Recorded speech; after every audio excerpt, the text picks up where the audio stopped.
जय हिंद। नमस्कार मित्रों, आपका स्वागत है आपके YouTube channel all exam class के अंतर्गत। जो दिल्ली पुलिस के हमारा रोज़ाना के प्रैक्टिस सेट चल रहे हैं उसी के तहत आज के लिए आपके सामने एक नया प्रैक्टिस सेट आ चुका है। तो एक बार पहले वीडियो को लाइक करेंगे, शेयर करेंगे और चैनल को सब्सक्राइब कर लेंगे, क्योंकि पहला क्वेश्चन आपके सामने अभी तक आ चुका है। तो देखते हैं कि पहला क्वेश्चन क्या कहता है। इससे पहले अगर आप दिल्ली पुलिस की तैयारी कर रहे हो और लास्ट तक जुड़े रहना, क्योंकि यहाँ से आपके पेपर के अंतर्गत बहुत सारे क्वेश्चन छपने वाले हैं। ठीक है, तो पहला क्वेश्चन आपके सामने आ चुका है। क्या कहता है देख लेते हैं। महात्मा गांधी ने साबरमती आश्रम की स्थापना कब की थी? कौन सा आश्रम है? साबरमती। ठीक है, तो आपका उत्तर होगा यहाँ से 1917 में। ठीक है, चलो यहाँ से आपका क्लियर हो जाता है। ये कहाँ पर है? ये होता है अहमदाबाद। कहाँ है? अहमदाबाद के अंदर स्थित है ये। ठीक है, आपको ये भी याद रख लेना है कि भाई ये कहाँ पर होता है। ये है अहमदाबाद के अंदर। अहमदाबाद कहाँ है? गुजरात के अंतर्गत। ठीक है, यहाँ से आपके 2-3 क्वेश्चन क्लियर हो जाते हैं। अगला क्वेश्चन देखते हैं। देखो, CAT टायर्स के ब्रांड एम्बेसडर के रूप में किसे नियुक्त किया गया है? ठीक है, CAT के। ठीक है, ये बताना आपको क्या होगा आपका उत्तर यहाँ से। जैसे आमिर खान है, बिल्कुल सही है। तो आपका पहले बता दो, जो विराट कोहली है वो MRF के टायर के ब्रांड एम्बेसडर है। कौन है? विराट कोहली। पहले सचिन तेंदुलकर थे, अब हो गए हैं विराट कोहली। ठीक है, और अभी आपके जो इसके होंगे वो हो जाएगा आपका उत्तर आमिर खान। ठीक है, ये आपको ध्यान रखना है। ऑप्शन ए बिल्कुल सही हो जाता है। देश का पहला मेडिकल डिवाइस पार्क किस राज्य में स्थापित किया गया था? आपका उत्तर होगा केरल, कर्नाटक, तमिलनाडु या हरियाणा। इनमें से कौन सा हो जाएगा? तो ऑप्शन नंबर आपका ए बिल्कुल यहाँ से सही और सटीक उत्तर इस क्वेश्चन में बन जाता है। विश्व जोखिम सूचकांक WRI 2020 में भारत की रैंक क्या है? तो आपको बताना है जो भारत की रैंक होगी वो होगी ऑप्शन सी। क्या होगी? 89। ठीक है, 89। ठीक है, अगला क्वेश्चन नंबर 5। भारत के पहले ई संसाधन केंद्र न्यायिक कौशल का उद्घाटन कहाँ किया गया है? नई दिल्ली, नागपुर, मुंबई, अहमदाबाद। आपका उत्तर क्या होगा? जल्दी से बता दीजिए इस क्वेश्चन के अंतर्गत। तो इस क्वेश्चन में आपका उत्तर आप सभी के दिमाग में आ चुका होगा। ऑप्शन नंबर बी बिल्कुल सही हो जाएगा। क्या होगा? नागपुर। ठीक है, ये आपको याद रखना है। Question number 6। हाल ही में भारतीय वायुसेना में सुखोई 30 विमान किस मिसाइल का सफल परीक्षण किया है? ये बताना है। तो ये क्वेश्चन आपको मैं क्या करूँगा, SW के तौर पर देता हूँ, जिसका उत्तर आप मेरे को कमेंट करके बताओगे। ठीक है बच्चों, अगला क्वेश्चन नंबर 7। अंग्रेज़ों ने भारत के अप्रत्यक्ष चुनाव की प्रणाली पहली बार निम्नलिखित में से अधिनियम द्वारा पारित की थी?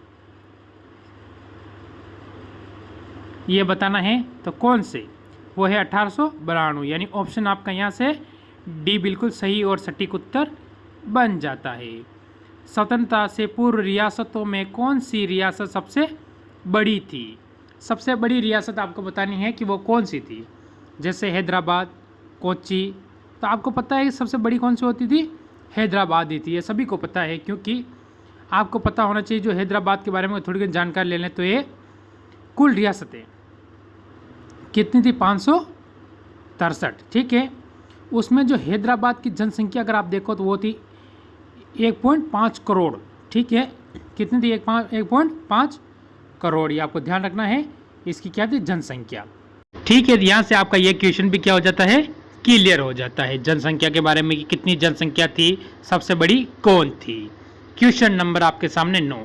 संविधान सभा के 1946 के अंतर्गत भारतीय संविधान का निर्माण हुआ था। कौन सी बैठक या कौन से मिशन के तहत हुआ था? ये आपको बताना है। तो आपका उत्तर क्या होगा? आपका उत्तर होगा cabinet mission plan. Option C बिल्कुल सही हो जाएगा। अगला क्वेश्चन। उत्तरी कोरिया व दक्षिण कोरिया के बीच सीमा को क्या कहते हैं? जैसे आपको पता होना चाहिए, रेड क्लिफ रेखा। ऑप्शन आपका ए हो जाएगा। यह भारत और पाकिस्तान के बीच में स्थित है। रेड क्लिफ रेखा कहाँ है? भारत और पाकिस्तान। और उत्तरी और दक्षिण कोरिया के बीच में है 38वीं समांतर रेखा। ऑप्शन आपका सी बिल्कुल सही और सटीक उत्तर इसमें बन जाएगा। सेशल्स द्वीप कहाँ स्थित है? यह बताना है आपको। तो क्या होगा आपका उत्तर इस क्वेश्चन के अंतर्गत? आपका उत्तर होगा हिंद महासागर। ऑप्शन यहाँ से आपका बी बिल्कुल सही और सटीक उत्तर इस क्वेश्चन में बन जाएगा।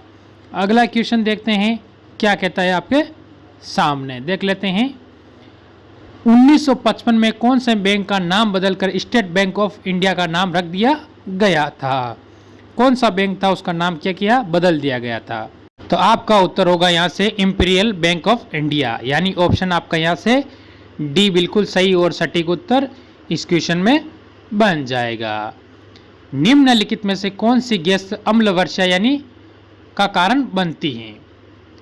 अम्ल वर्षा का कारण यानी एसिड रेन, उसे बोलते हो आप अम्ल वर्षा को, एसिड रेन। ये होगी CO2। ऑप्शन आपका यहाँ से ए बिल्कुल सही हो जाएगा। क्वेश्चन नंबर 14, निम्नलिखित में से किस पदार्थ में सबसे अधिक विशिष्ट ऊष्मा होती है? सबसे विशिष्ट ऊष्मा किसमें होती है? वो होती है पानी के अंतर्गत। ऑप्शन आपका यहाँ से डी बिल्कुल सही और सटीक उत्तर बन जाता है। विश्व स्वास्थ्य संगठन WHO की स्थापना कब हुई थी? यह बताना है किसकी, WHO की। तो आपका उत्तर यहाँ से क्या होने वाला है? आपका उत्तर होगा 1948। ऑप्शन आपका ए बिल्कुल सही और सटीक उत्तर बन जाएगा। इसका मुख्यालय कहाँ है? जेनेवा। कहाँ है? जेनेवा। इसके बाद देखते हैं हम, तो इससे आप समझिए जैसे कि ये 7 अप्रैल 1948 को इसकी क्या हुई थी, स्थापना हुई थी। तो स्थापना दिवस मनाया जाता है 7 अप्रैल को। ठीक है, ये आपको ध्यान रखना है इस क्वेश्चन के अंतर्गत। क्वेश्चन नंबर आपके सामने 16, शरीर के आंतरिक अंगों का परीक्षण किस उपकरण द्वारा किया जाता है? नाम क्या है इसका? तो आपका उत्तर होगा यहाँ से क्या होगा? ऑप्शन ए, बी, सी या डी, इंडोस्कोप। ठीक है, ऑप्शन आपका बी बिल्कुल सही और सटीक उत्तर बन जाएगा। चर्चित किताब हेमलेट किसके द्वारा लिखी गई है? कौन सी है? हेमलेट किसके द्वारा लिखी गई है, उसका नाम बताना है इस क्वेश्चन के अंतर्गत। ठीक है, तो आपका उत्तर होगा विलियम शेक्सपियर। ऑप्शन आपका ए बिल्कुल सही और सटीक उत्तर बन जाता है। क्वेश्चन नंबर 18, कुबेर कप का संबंध किससे है? कुबेर कप, इतना बता दूं, वो महिलाओं से संबंधित है, यानी क्या पुरुषों से? तो विश्व बैडमिंटन। ठीक है, ऑप्शन आपका बी बिल्कुल सही हो जाएगा। तो अगला क्वेश्चन आपके सामने, क्वेश्चन नंबर 19, सिंधु घाटी लिपि की सूचना स्रोत ज्ञात होती है? किससे होती है? वहाँ क्या थी पहले? मोहरें चलती थी, तो उन मोहरों से हमें क्या पता चलता है, यानी ऑप्शन आपका बी बिल्कुल सही और सटीक उत्तर इसमें बन जाता है। अगला क्वेश्चन, कौटिल्य का संबंध निम्नलिखित में से किस विश्वविद्यालय से था? विश्वविद्यालय किसका? कौटिल्य। ठीक है, तो आपको पता होना चाहिए कौटिल्य जो थे वो कौन थे? चाणक्य भी बोल सकते हो आप उन्हें, और आप उन्हें विष्णुगुप्त भी बोल सकते हो। तो वो था ऑप्शन डी, यानी तक्षशिला से। ठीक है, ये आपका यहाँ से क्लियर हो जाता है। तक्षशिला कहाँ है? पाकिस्तान के अंदर स्थित है। अभी वर्तमान में अगर तक्षशिला आपसे पूछा जाए तो वो पाकिस्तान के अंतर्गत स्थित है। ठीक है, इसके बाद आपको थोड़ी सी जानकारी और दे दें, जैसे कि कौटिल्य के जो 2-3 नाम पुकारे जाते हैं, जैसे कौटिल्य को कहा जाता है चाणक्य। ठीक है, ये क म नहीं है, क आपको ध्यान रखना क्या है, चाणक्य। आप समझ लोगे सर मैं लिख रखा है। इसके बाद उन्हें विष्णुगुप्त के नाम से भी जाना जाता है। क्या जानता है? विष्णुगुप्त के नाम से भी इनको जाना जाता है। ये भी आपका यहाँ से क्लियर हो जाता है। और अब आगे बढ़ेंगे अगले क्वेश्चन में। अगला क्वेश्चन क्या कहता है देख लेते हैं, आगे की जानकारी और अगले क्वेश्चन में आपको बेहतर देंगे। निम्नलिखित में से किस सिख गुरु को जहांगीर ने मृत्युदंड दिया था? कौन सा दंड दिया था? मृत्युदंड। कौन सा सिख गुरु है वो, ये बताना है। तो उनके बारे में थोड़ी सी जानकारी ले लेते हैं। तो उनका नाम है गुरु अर्जुन देव को। चलो ठीक है, उसके बाद अगर गुरु अर्जुन देव के बारे में और जानकारी ले लें हम, तो ये इनको मृत्युदंड दिया गया था 1606 में। ठीक है, ये आपको ध्यान रखना है कब दिया गया था? 1606 में, यानी जहांगीर राजा बना था उसी समय इनको दिया गया था। ये भी आपको याद होना चाहिए। निम्न में से किसे मुगल काल में ऐतिहासिक विवरण लिखा? मुगल काल में ऐतिहासिक विवरण किसने लिखा, उसका नाम क्या है, यह बताना है आपको। जैसे कि नूरजहाँ, ये तो हो ही नहीं सकती। रजिया सुल्तान, ये भी सुल्तान रही हुई भारत की पहली महिला शासिका। तो आपका ऑप्शन यहाँ से सी गुलबंद बेगम। ये आपको पता चाहिए होना चाहिए कि हुमायूं की बहन थी।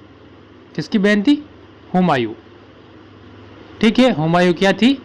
बहन थी, बहन। ये भी आपको याद रखना है।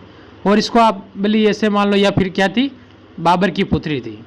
ठीक है, बाबर की, क्योंकि हुमायूं किसका पुत्र था? बाबर का पुत्र था। तो ये क्या थी? बाबर की पुत्री भी थी। ठीक है, ये आपको क्लियर होना चाहिए। हुमायूं नहीं आए, कभी बाबर आ जाए। ठीक है, तो ऑप्शन आपका हो गया ऐसे। हिंदुस्तान सोशलिस्ट रिपब्लिक एसोसिएशन के संस्थापक नेताओं में से एक थे, कौन थे? तो ये आपको मेरे को क्या करोगे? SW के तौर पे देता हूँ, कमेंट करके बताओगे। तो ये आपकी आज क्लास थोड़ी लंबी हो गई है, तो इस क्लास को हम क्या करेंगे, यहीं विराम देंगे। आज का लास्ट क्वेश्चन और क्लियर कर लेते हैं। स्वराज आम जनता के लिए होना चाहिए, केवल वर्गों के लिए नहीं, ये प्रसिद्ध सूत्र की घोषणा की थी। तो उनका नाम था CR दास ने, यानी ऑप्शन आपका यहाँ से ए बिल्कुल सही हो जाएगा। तो आज की क्लास थोड़ी लंबी हो गई है, तो आप कितने क्वेश्चन सही हुए ज़रूर आप मेरे को कमेंट करके बताएं। और अच्छी लगी हो तो एक बार लाइक करें, शेयर करें और चैनल को सब्सक्राइब करके बेल आइकन को ऑन कर दें, जिससे कि सारे वीडियो की जानकारी सबसे पहले आप ही को ही मिले। जय हिंद, जय भारत।